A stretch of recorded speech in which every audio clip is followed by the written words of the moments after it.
Boa tarde, pessoal. Fernando está conectando aqui. Hoje a gente vai fazer essa live com o Fernando Ferreira. Tudo bom, Fernando? Tudo bem? Tudo ótimo. O Tá pessoal me está ouvindo bem? conectando. Tô. Você também está me Boa, ouvindo? tô. Beleza, deixa um tempinho aí para o pessoal conectar. Eu vou. Fechado. Aí depois eu vou desativar os comentários. Quem quiser fazer pergunta, manda pra gente, porque senão fica no rosto do Fernando as Fica perguntas e os passando aqui. comentários. É. Tem problema, tô acostumado.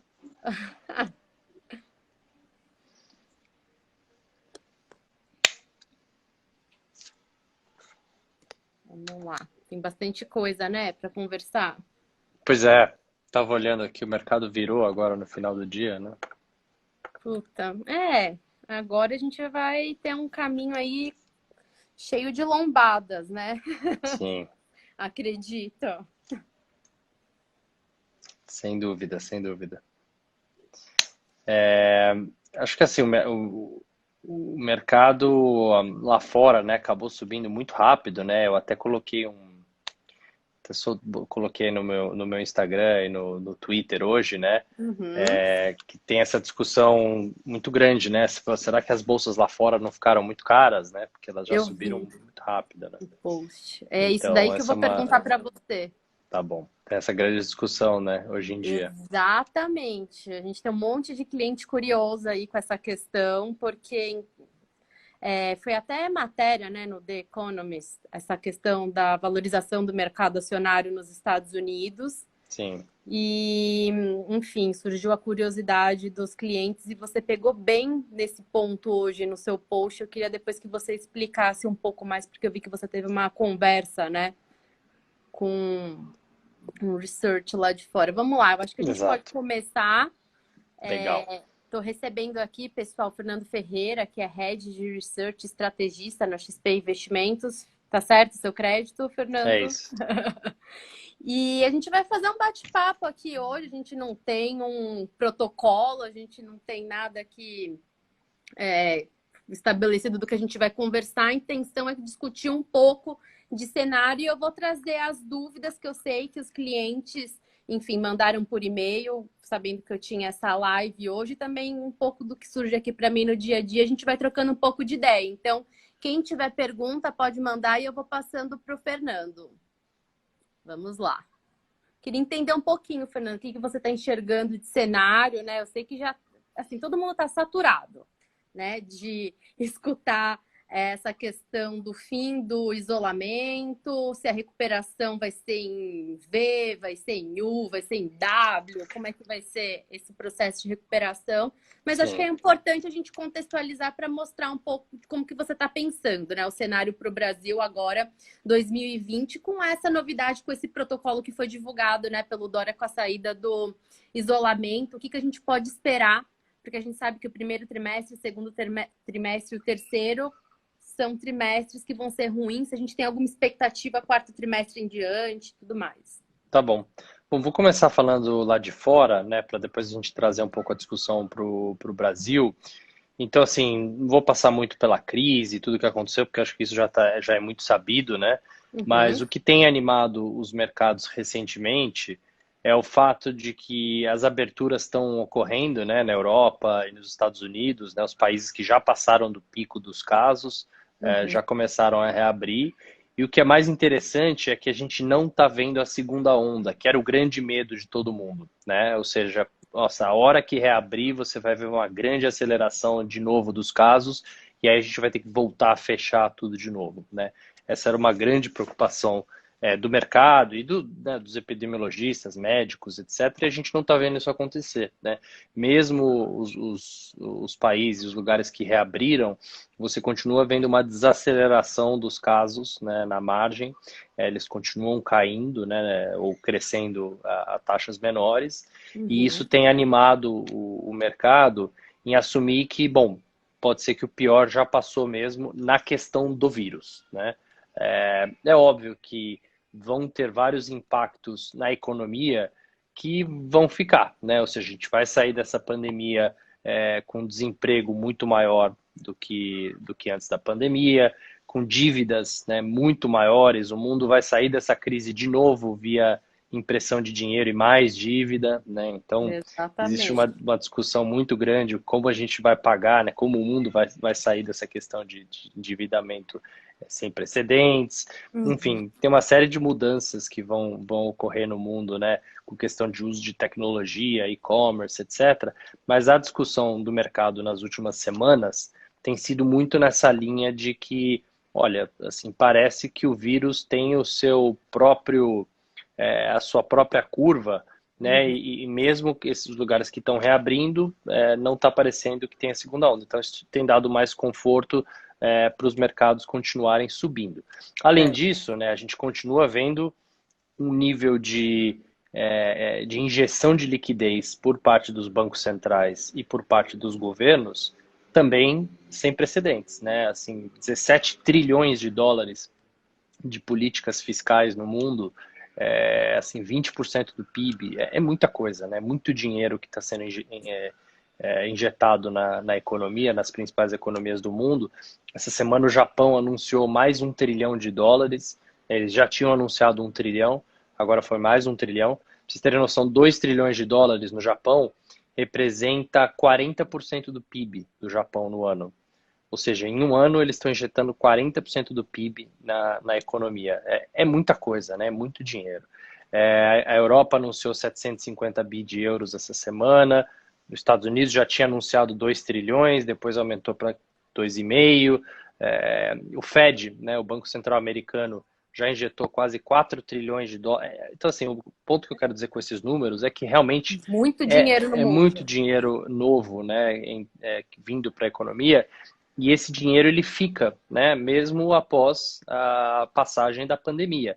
Então ele Uhum. vai ter um impacto, né, em preços de ativo e vai ter um impacto na economia que é mais duradouro, né, do que a pandemia em si. É óbvio que a crise foi muito grave, teve um impacto enorme sobre a economia, né, como eu falei, em questão de desemprego, confiança, enfim, a economia real vai ser muito impactada, mas acho que é importante fazer essa distinção entre o que o mercado está vendo, né, que o mercado está olhando para frente, e Exatamente. os números econômicos, né? Acho É, a que os gente números tem essa. econômicos são... Eu acho que a primeira dificuldade que tem, né, por parte do investidor é distinguir, né, o mercado de capitais Exato, e a economia real, porque tem exato, um processo de recuperação totalmente diferente, né? exatamente. E isso é importante, né? Porque o mercado olha para frente, né? O mercado já está estimando, bom, o que vai ser o segundo semestre. O mercado de ações, né, já está olhando mais para 2021 e meio que ignorando 2020, falando que 2020 é Exato. realmente um ano que dá para tirar do mapa, né, e começar a focar no ano que vem. Enfim, acho que tem essas discussões do mercado começando a olhar para o que vai ser o cenário aí do pós-pandemia, né? Então, acho que isso é relevante. E aí, assim, existe uma discussão, por outro lado, que muita gente fala, bom, as bolsas ficaram muito caras, né? Que é exatamente o post que eu acabei de subir, porque quando você olha, né, para as bolsas lá fora, o Nasdaq está para cima 4% no ano já. Uhum. E várias ações estão para cima 20, 30% no ano, né? Principalmente as ações de varejo online, né? As Amazons da vida, enfim, muita empresa de tecnologia subindo bastante. O S&P 500 está para baixo 6% no ano só, né? Uhum. Então, praticamente, né, no mesmo lugar que estavam no começo do ano, sendo que a gente passou por uma crise desse tamanho. Então, isso assusta muita gente. Fala, como assim, né? Como a gente está com as bolsas nesses níveis, sendo que, né, a gente teve a pior crise dos últimos 100 anos, né, em várias medidas. Exato. É Então, a assim, principal. Acho que o carro-chefe das perguntas é justamente esse ponto que eu quero que você, né, discorra um pouco mais e que você fez um post bem bacana e explique essas duas lógicas que você colocou no post, porque a gente sabia que os Estados Unidos, né, a economia que tem capacidade de responder mais rápido à crise, então a gente sabia que seria o carro-chefe. E a gente exato. viu vários fundos, gestores, falando que, enfim, lá no começo da crise, né, quem estava Sim. apostando no mercado norte-americano, e aí os clientes vieram, né, com essa pergunta: poxa, mas será que vai, aí depois, né, dessa recuperação do mercado norte-americano, falando, poxa, será que ainda tem espaço para mais recuperação? Então veio essa dúvida. Olha para o mercado acionário no Brasil e pensa, né? Poxa, aqui não recuperou tanto, lá já Sim. recuperou. Tem que fazer essa distinção, né? Também porque tem um perfil diferente o mercado acionário no Brasil, dos Estados Unidos, a composição de empresas. Acho que tem várias questões que explicam isso, né? Concordo. Eu acho que a primeira questão é exatamente esse ponto, que eles têm muito mais capacidade, né, monetária e fiscal, né, de ajudar a economia, de imprimir dinheiro. E eu sempre brinco, né, que infelizmente a gente não tem uma maquininha de imprimir dólar, né? Se a gente É. tivesse ia ser excepcional, mas a gente não tem. Então a nossa moeda, né, com gastos fiscais extraordinários que precisam ser feitos, né? Acho que não tem nenhuma discussão sobre a necessidade desses gastos, realmente eles precisam ser feitos, mas o problema é que isso impacta muito a nossa moeda, né? Impacta muito a curva de juros futura, né? Porque o mercado começa a se preocupar sobre essa trajetória fiscal do Brasil, né? O que Porque que quem vai tem ser? fama, né? O problema é a É, fama. A fama que a é, gente tem, né? e é O uma, assim, investidor não tem confiança que o governo vai segurar a rédea depois, né?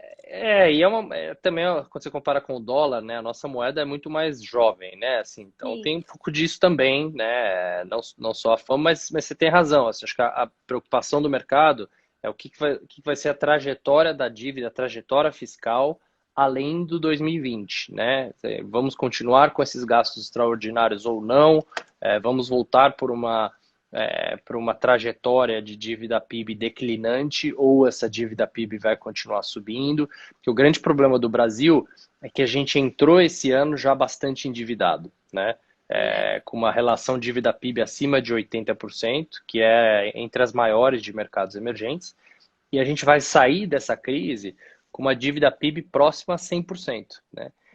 Que para você ter uma ideia, é a mesma relação dívida PIB dos Estados Unidos, né? Os Estados Unidos vai sair da crise a 100% de dívida PIB. Então, essa discussão, né, de como o Brasil vai pagar essa conta é muito relevante para o mercado hoje. É muito mais relevante do que questões de curto prazo, ministro sai, ministro fica, Isso mesmo. noticiário, enfim, o mercado está preocupado com essa agenda de 2021, 2022, né, o que vai ser o médio e longo prazo no Brasil, né? Por isso que a gente viu os ativos brasileiros, né? Não só a bolsa, mas principalmente o câmbio e a curva de juros, né? Sendo impactadas, né? Nas últimas semanas e meses, justamente por conta dessa essa Preocupação preocupação fiscal barra associada ao risco política, né? político. O Isso, executivo, como que o executivo e o legislativo vão tocar, né, essa agenda? A isso. preocupação tá por aí e a impressão, né, que a gente tem aqui o investidor estrangeiro, ele quer mais prêmio para poder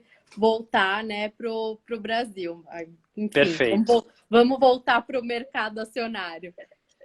Perfeito. E é exatamente isso, né? A gente soltou um relatório no começo dessa semana falando o caso para se comprar Brasil, né? Que a gente falou, olha, semana passada a gente fez um roadshow virtual, né? A gente fez uma série de reuniões aí com investidores estrangeiros, né?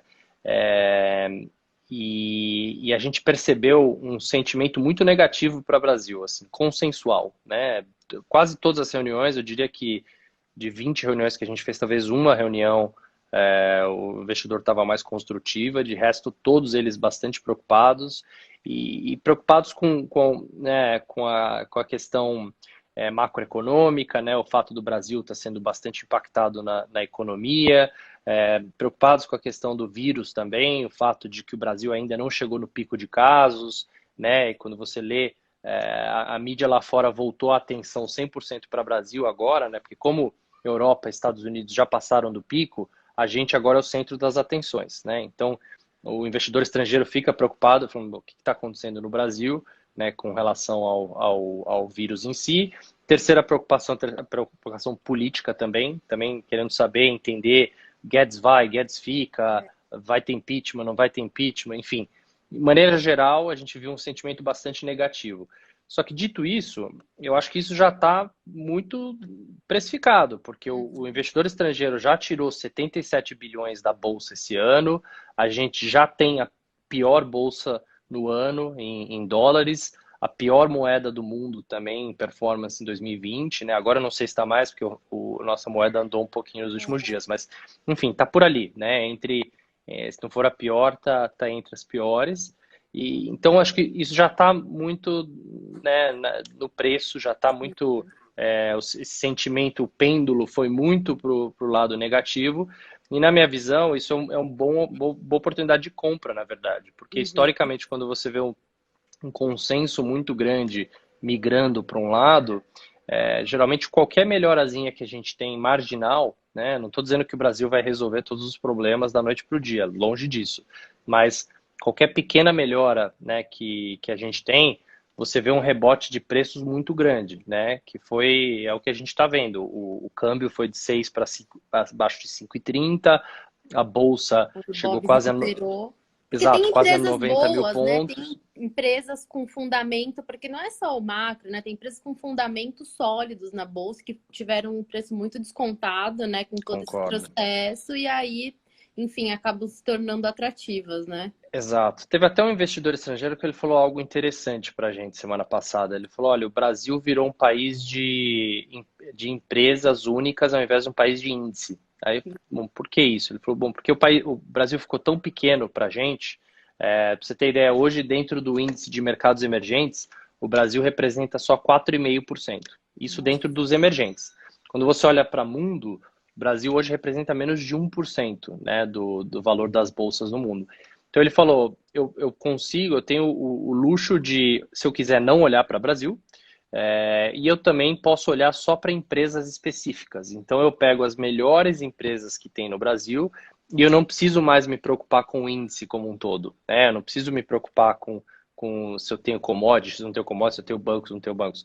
Eu olho para, né, histórias muito específicas. Então eu achei isso interessante, né? Que assim, o fato que no Brasil você tem empresas excelentes, né, muito bem geridas, com fundamentos excepcionais, Exato. é, e isso tem se refletido no preço. Né? Você tem uma dicotomia muito grande na bolsa entre empresas que todo mundo quer e empresas que, né, os investidores não querem investir. E, infelizmente, os setores que as pessoas não querem investir muito nos dias atuais é o setor de commodities e Bom. bancos, que são Uhum. os dois principais setores da nossa bolsa, né? Isso é mundo, tá? Isso não é só Brasil. Quando você olha no mundo, os setores que estão indo pior são esses dois setores, né? Bancos e commodities. Infelizmente, isso é 50% da nossa bolsa, né? 55% da nossa bolsa.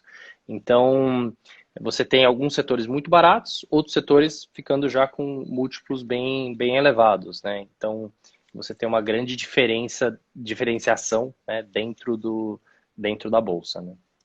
Sim, eu acho que e aí esse acho que também é um dos pontos que, enfim, no começo da crise, quando voltando para essa questão dos Estados Unidos, né, quando o pessoal estava Uhum. falando, os Estados Unidos vai puxar porque é que a gente não tem tantas empresas de tecnologia que nem tem lá fora, e realmente, né, enfim, esse papo se alastrou e aí a gente teve esse movimento de recuperação do mercado norte-americano.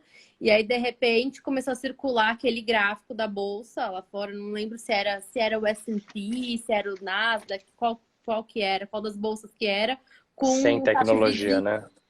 com, Ah, não, com a com taxa de desemprego, a tá. taxa de desemprego. E aí o pessoal veio com esse gráfico, falou: nossa, agora a bolsa lá, eu acho que o mercado lá vai desabar, porque o mercado lá Sabá, já precificou tudo que poderia precificar, e o mercado é irracional, e a gente tem essa taxa de desemprego lá que vai explodir, olha o número dos pedidos de auxílio-desemprego, e aí surgiu um pânico também por conta da matéria do Economist, enfim.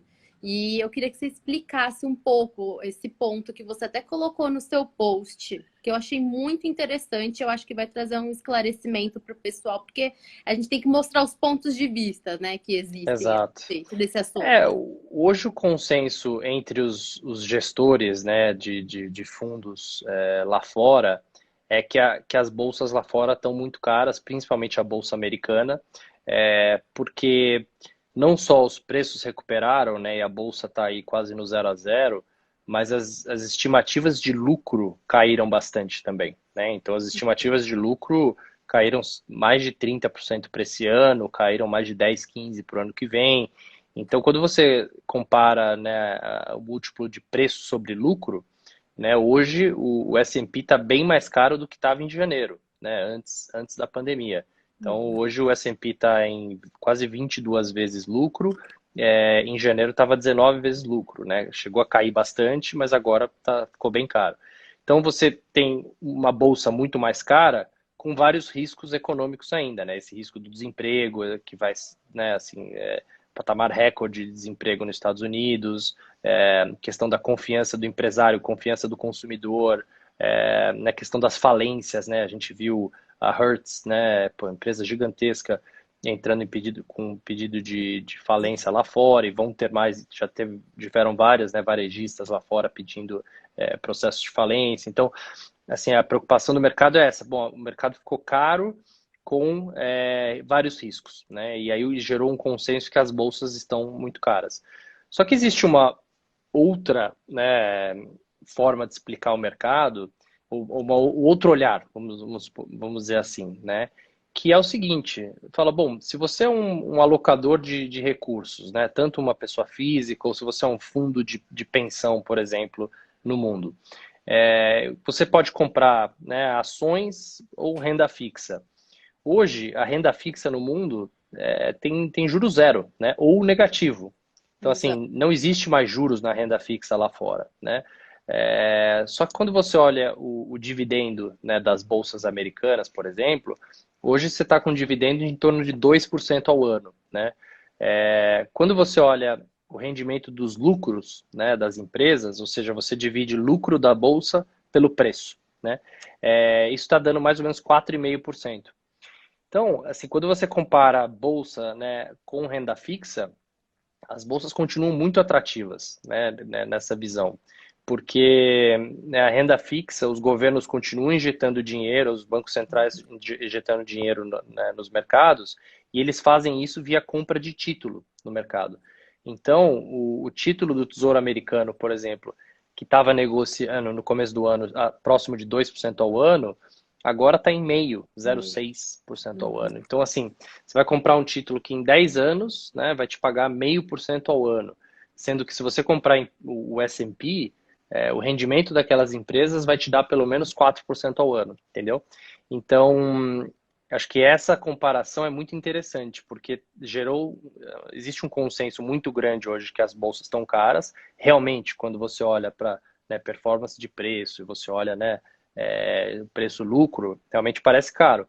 Agora, a alternativa, né, é comprar renda fixa, e renda fixa está com juros zero, né? Então, por isso que você continua vendo as bolsas subindo, né, e mais gente colocando dinheiro em renda variável, que é um movimento que a gente vai assistir no Brasil também, né, que a gente está assistindo, né, com a queda da Selic, que é esse movimento das pessoas vindo para a renda variável, né? Exato. Esse é outro ponto que eu quero pegar com você, porque com esse processo de queda da taxa Selic, enfim, né, nesse segundo round, né? Vamos falar quando saiu, acho que dali dos 6 e pouco, né? E foi migrando para baixo dos 5, a gente começou a ver um monte de manchete, né? Agora você terá que arriscar mais para conseguir ter rendimento. Acabou o mundo da renda fixa. Então, assim, você via, e aí, enfim, o investidor, principalmente aquele mais idoso que está acostumado a ter, né, grande parte do seu portfólio em renda fixa, Sim. falou, nossa, né, e agora? Como que você vai explicar para um investidor que está acostumado com o seu rendimento em renda fixa, que de repente todo mundo divulgando que precisa ir para renda variável, né? Então, assim, virou um jargão. Você via um monte de post, pessoal falando que o mundo da renda fixa acabou. Você pode Sim, colocar suas observações acerca do assunto, porque eu já sei um pouco do que você pensa, porque eu acompanho o seu trabalho. Se você puder expor aqui o seu ponto de vista. eu sempre brinco com a Camila Dolly, que é a nossa analista, né, de renda fixa, né, que se a renda fixa morreu ou não morreu, né, e ela sempre fala, não, a renda fixa não morreu. E eu concordo com ela, assim, a renda fixa realmente não morreu. Acho que primeiro porque, né, quando você pensa em uma reserva de emergência, né, você não tem que pensar em retorno, né, você tem que pensar em liquidez e segurança. Então, o Tesouro Selic continua sendo a melhor opção, né, para ter uma reserva de emergência, não a poupança, né? O Tesouro Selic paga ainda um rendimento bem melhor que a poupança e né, até mais seguro, enfim, então liquidez igual. Então, acho que pensar em reserva de emergência, né, renda fixa continua sendo muito válida, mas além disso, teve um movimento interessante para o investidor, que é o fato de que as curvas de juros subiram bastante, empinaram, que a gente chama, né? O que, que isso significa? Que os juros futuros lá na frente já estão negociando a 7, 8% ao ano, enquanto a Selic está em 3%. Então, por que, que o mercado está precificando um juros tão alto lá na frente? É justamente por essa preocupação fiscal que a gente comentou no começo, né? Que é o Brasil se endividando muito mais, o Brasil gastando mais, elevando a dívida PIB, e isso aumenta o prêmio de risco lá na frente, né? Mas para o investidor, assim, se ele quer aplicar num prazo mais longo e segurar até o vencimento, ele já consegue ter um retorno interessante, né, de novo na renda fixa. E além disso, tem um terceiro movimento que eu queria dizer, que é o fato de que o mercado de crédito corporativo ele passou por uma crise tão grande ou até maior do que o de bolsa, né? Porque Exato. É outro ponto que eu pedi para você comentar, que também perguntam bastante. O pessoal ficou meio exato. depois, acho que dessa última cambaleada, ficou meio receoso, né? O que aconteceu ali? O que aconteceu é que os fundos de renda fixa, principalmente de, né, dívida corporativa, eles têm uma liquidez curta de saque, né? Então você pode sacar ali D mais 2, D mais 5, enfim, você consegue ter o dinheiro num prazo curto. Só que esses fundos eles investem, né, em debêntures de empresas a longo prazo. Então, o que aconteceu? Como os fundos de ações, né, têm todos umas travas de liquidez de D mais 30, D mais 60, D mais 90, quando veio a crise e o investidor ficou com medo e queria sacar, ninguém Não sacou de consegui. fundos de ações, né? Porque falou, eu vou sacar e vou só ver o dinheiro daqui 90 dias, Uhum. eu quero o dinheiro agora, né? E foi lá e sacaram dos fundos de renda fixa e fundos de dívida corporativa. E aí o gestor ele foi obrigado a vender esses títulos no mercado, não tinha preço ali durante março, né? Assim, não existia preço para esses ativos, vários ativos pouco líquidos, e isso fez com que as cotas, né, despencassem desses fundos. Além disso, não só os fundos, as cotas despencaram, como os títulos, né, negociados no mercado secundário, as taxas ficaram extremamente altas, né, de empresas super sólidas, né, às vezes Exato. debênture incentivada, pagando IPCA mais 5, IPCA mais 6, assim, sem imposto, você olha e fala, caramba, assim, não faz sentido, mas foi justamente esse movimento de fluxo, né, de muita saída ao mesmo tempo Uhum. de recursos de investidor, e isso fez com que as taxas ficassem muito mais altas. Então, para o investidor que tem capital para alocar, assim, voltou a ficar muito interessante, né, esse mercado de crédito corporativo, porque a gente está falando de empresas sólidas que vão passar bem por essa crise, que tem pouca dívida, né, que tem bastante caixa e que voltaram a pagar, né, juros bastante altos. Mesma coisa os fundos, né, com essa queda das cotas, os fundos voltaram a ficar muito interessantes. Porque né, eles já começaram a pegar, né, a gente já viu durante abril e principalmente maio, os fundos começarem a voltar, darem retornos bem, bem interessantes, né? Então, é mais um motivo que a renda fixa não morreu, né? Eu acho que tem bastante oportunidade na renda fixa, né? Tanto da parte de tesouro e governo, quanto da parte corporativa. Acho que principalmente na parte corporativa, né? Mas eu diria que nos dois lados tem oportunidade para o investidor.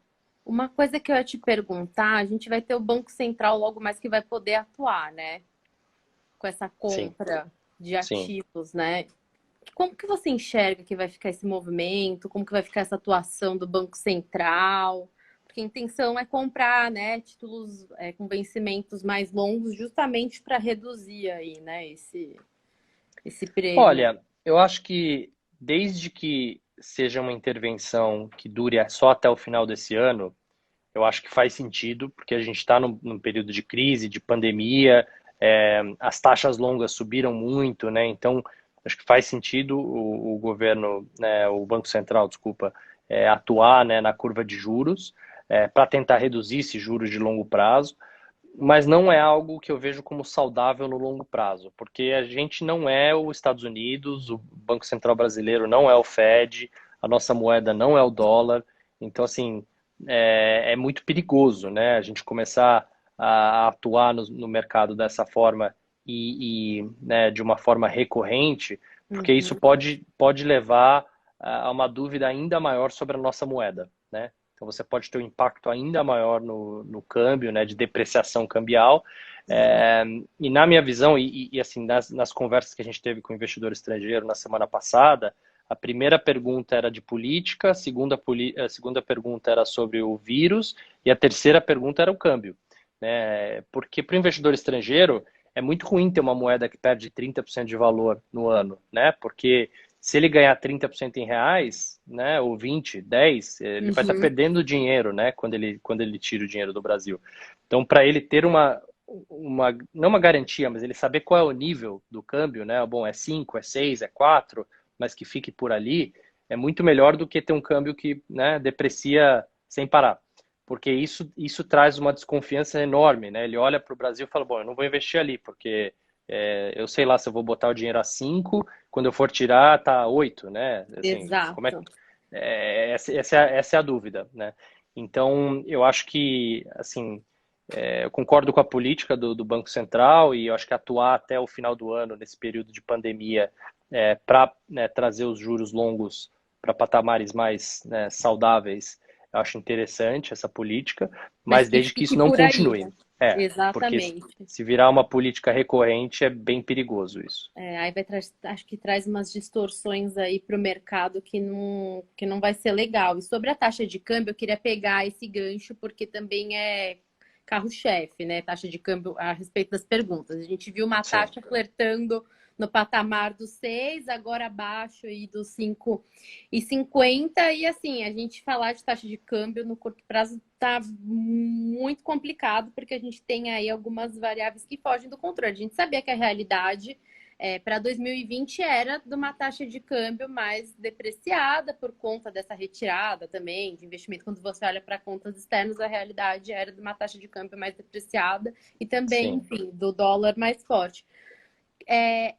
Você ainda enxerga que tem chance dessa taxa de câmbio disparar? Porque eu enxergo que ainda tem riscos, não necessariamente ir para o 6, mas eu acho que ainda é muito prematuro a gente afirmar que vai ficar abaixo dos 5,50. Não sei, eu não me sinto segura com essa afirmação, porque eu acho que ainda tem algumas pontas que estão soltas e que são importantes e que batem na taxa de câmbio, não só essa questão de investigação, de processo do Bolsonaro, mas a questão mesmo da discussão das reformas do clima, executivo, legislativo, o que eles vão conseguir discutir a respeito de reforma, como que isso vai estressar, porque querendo ou não, a gente tem o Paulo Guedes e isso acaba, enfim, estressando. O mercado tem como termômetro, né? Se a discussão não está indo para o lado das reformas e acaba pendendo aí, que aí também é um outro ponto depois, nessa agenda de Sim. reformas e depois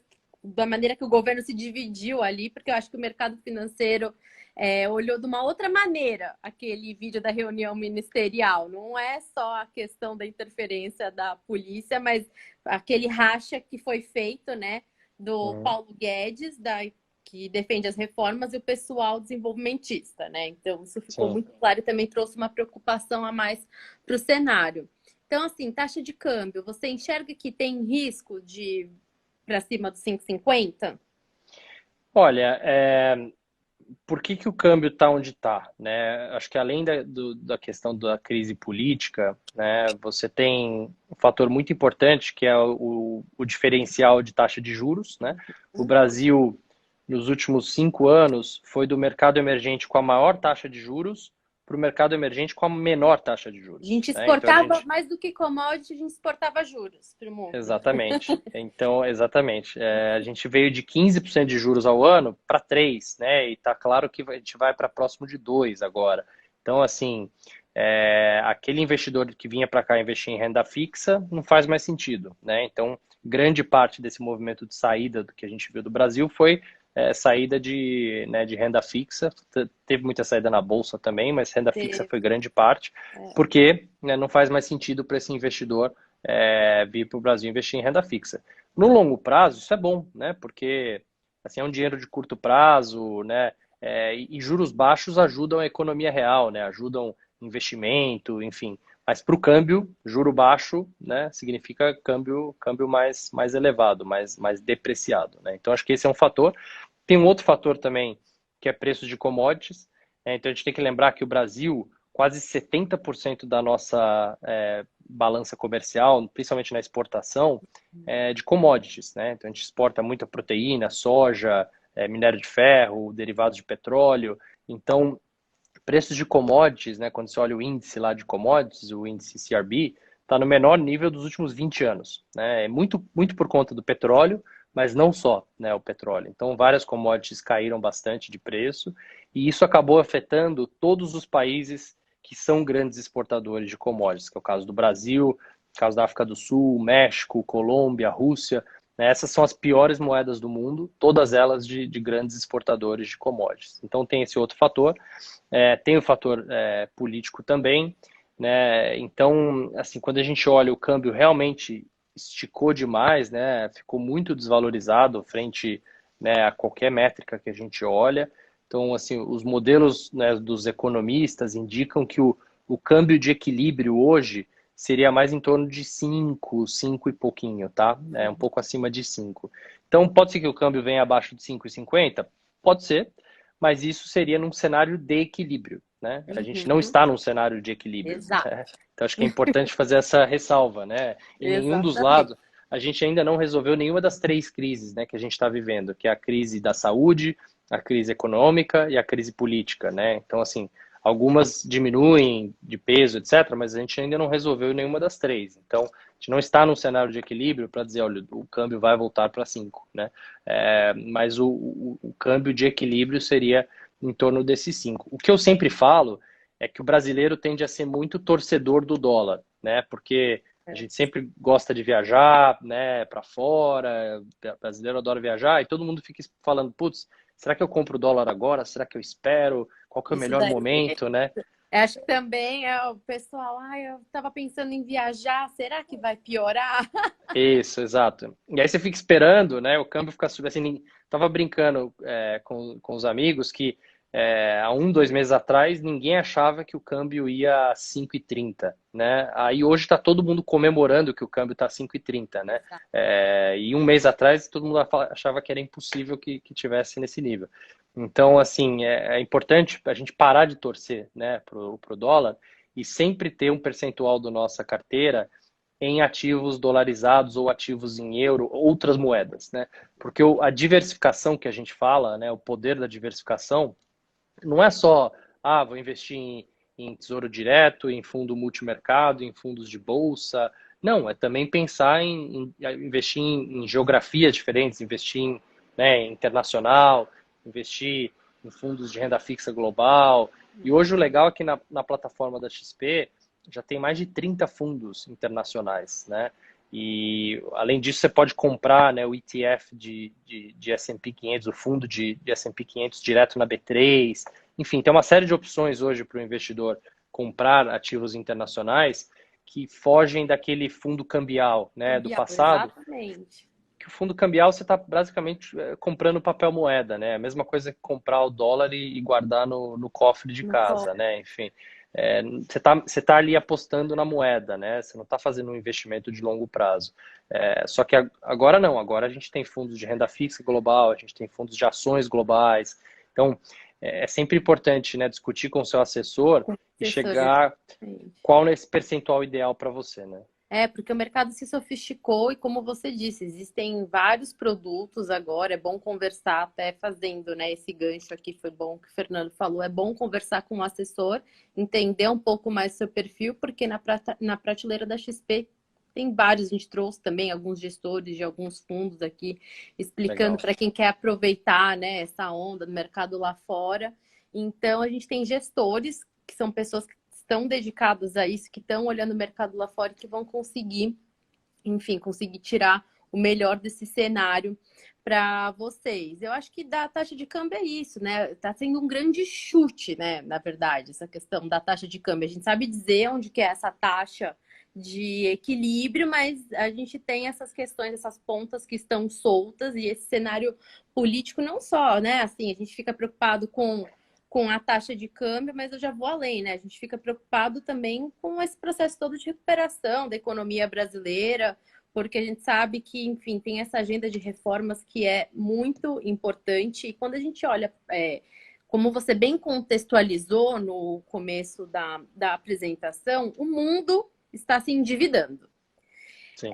E no caso do Brasil, enfim, a gente tem um espaço um pouco menor, mas a gente está respondendo da maneira que dá, e a gente tem esse auxílio emergencial que muito provavelmente, né, vai ser postergado por mais alguns meses. A gente também tem essa questão da negociação de jornada de trabalho, enfim, tem várias questões que mostram que a gente não vai conseguir recuperar essa trajetória, né, da dívida PIB tão rápido, e tem várias, e a incerteza em torno disso é gigantesca, porque a gente não sabe como que vai ser o clima político, apesar de saber que todo mundo está fazendo isso. O problema no Brasil é que não se tem confiança de que a gente vai conseguir, né, segurar essa situação. Então, assim, a gente tem algumas reformas importantes que deveriam ter sido discutidas, e aí, enfim, veio a pandemia e tudo pausou. Então, a gente tem a questão da reforma tributária, tem o Pacto Federativo, né?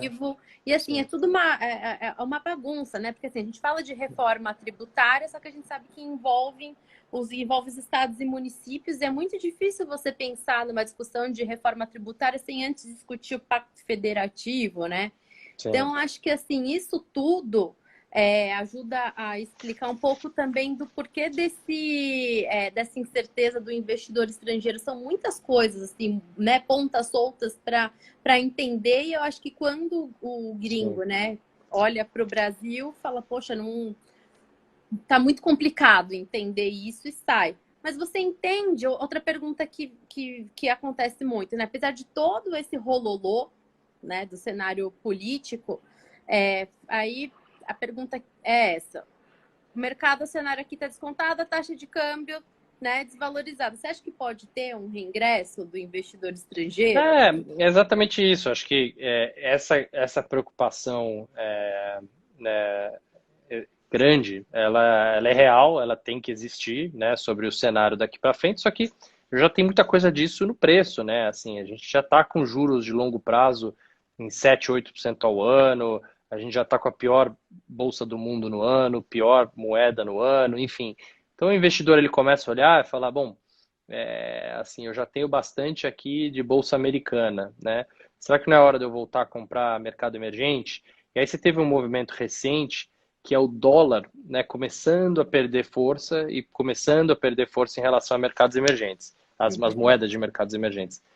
Então não foi só um movimento do real, né? A gente viu essa semana que todas as moedas de mercados emergentes ganharam espaço né, e se valorizaram em relação ao dólar. Se esse movimento continua e o dólar começa a ter uma tendência mais de queda, né, ou talvez de voltar um pouco mais ao normal, né, porque o que foi o que é muito estranho assim na visão de vários gestores é como é que assim, os Estados Unidos imprime 4 trilhões de dólares, né, em 2 meses, e o dólar sobe dessa magnitude, assim. Mas isso mostra que é um cenário de aversão a risco, né? O mercado está basicamente voltando para ativos dolarizados, voltando a comprar, né, as treasuries americanas, né, os títulos do governo, para sair do risco. Mas o ponto é, a hora que o cenário começar a normalizar, será que o mercado não vai olhar e falar, acho que o dólar está muito sobrevalorizado?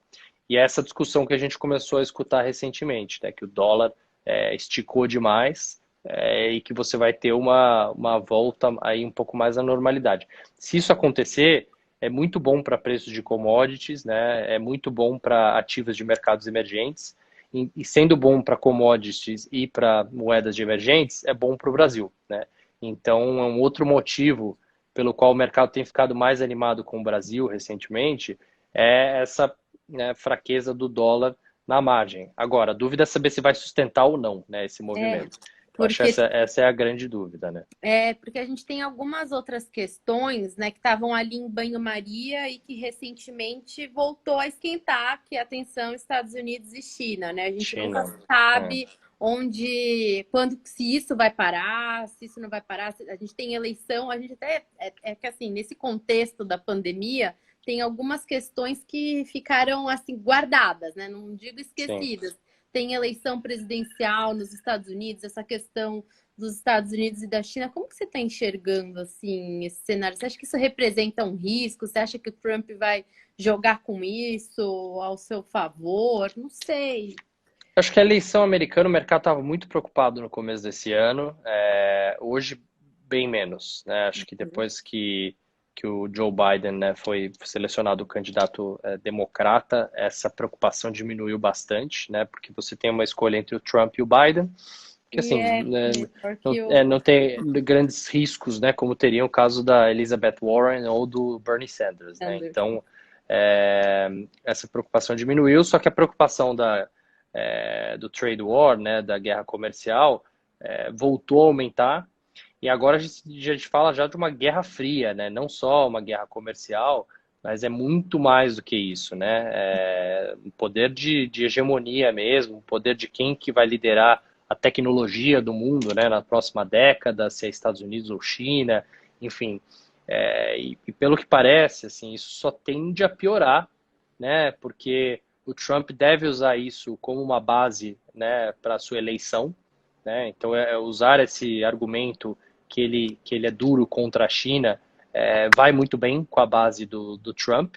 E, além disso, a China está usando esse movimento atual para fazer né, para expandir ali mais em cima de Taiwan, de Hong Kong, e o governo americano tem ficado muito preocupado com isso. Então, assim, a preocupação para o Brasil, né, como é que a gente fica em relação a tudo isso? Eu acho que, né, primeiro, você pode ter um aumento, voltar a aumentar as tensões e a aversão a risco, né? Então o mercado ficar mais preocupado e você ter uma correção de ativos aí por conta dessa preocupação. Segundo, eu acho que a gente pode ter, né, algum efeito na balança comercial se a China passar a comprar mais produtos do Brasil, né, e menos dos Estados Unidos, né? Então pode ser um fator A gente positivo. tira uma vantagem, né? Exato, pode ser positivo para o Brasil, né? Se a gente não entrar com uma briga em relação à China, né? Acho que o Brasil ele fica meio uma bola dividida, né? A gente exporta muito para a China, mas a gente quer ser parceiro dos Estados Unidos, e aí, enfim, acho que solucionar isso é um pouco complexo, né, para o Brasil, mas acho que pode ter algum benefício nessa linha. E no longo prazo, acho que o Brasil pode se beneficiar bastante da questão das multinacionais que estão olhando para fazerem, né, hubs de produção e não dependerem tanto só de um país, que é o caso, né, de ter toda a produção ali feita na China, né? Então tem várias multinacionais já começando a mudar a sua base de produção. E o Brasil pode se beneficiar com isso, né? É um país com mais de 200 milhões de habitantes, é uma democracia, com juros super baixo, com uma moeda que hoje ficou super competitiva, né? Então o Brasil ficou barato, né? Mão de obra ficou barato em dólar, né? Quando você dolariza os custos no Brasil, hoje o Brasil voltou a ficar muito barato. Então, o Brasil pode atrair, né, investimentos desde que o investidor de longo prazo, as empresas, né, tenham uma clareza e uma segurança, né, jurídica, segurança Jurídica. institucional, que eles olham os próximos 50 anos no Brasil e falam, bom, eu me sinto seguro em investir nesse país. Mas o Brasil pode se beneficiar sim, né? Por isso que essas reformas São importantes. estruturantes são importantes, exato, para fazer com que as regras sejam mais simples, seja mais fácil fazer negócios no Brasil, né, que a burocracia diminua, porque o Brasil precisa ganhar competitividade em relação ao resto do mundo, né? E quando você demora 100 dias para abrir uma empresa, né, isso não funciona. Então, assim, quando eu estava Burocratizar, né? quando eu estava na Europa, um dos executivos de uma das empresas que eu cobria, ele me disse o seguinte, ele falou, olha, a gente tem 500 pessoas trabalhando na parte de tax no mundo, né, na parte de impostos, 500. No Brasil, a gente tem 2.000 pessoas trabalhando só na parte de impostos. Porque é uma loucura, né? Assim, é impossível você conseguir, né, seguir todas as regras tributárias que tem no país. Então, assim, diminuir essa complexidade é muito importante, né, pro país, né? Investidor.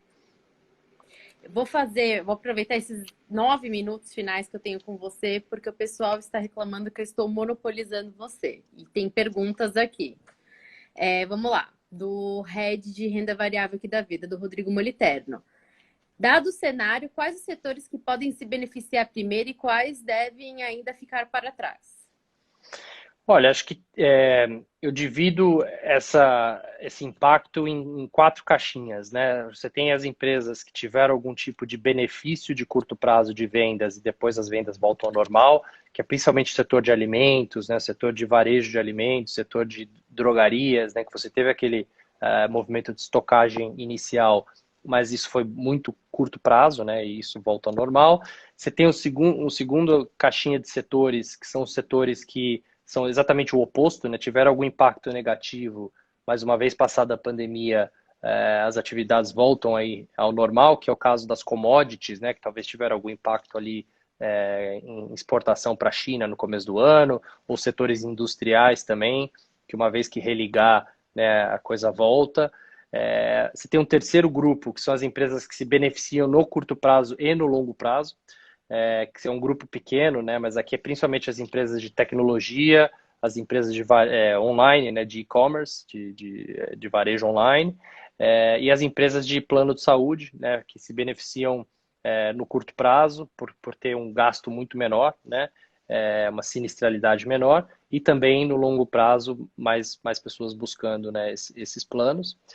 Então são esses setores que se beneficiam mais. Se tem um último grupo, são as empresas que têm um impacto negativo no curto prazo, mas também no longo prazo, né, que demoram mais a recuperar.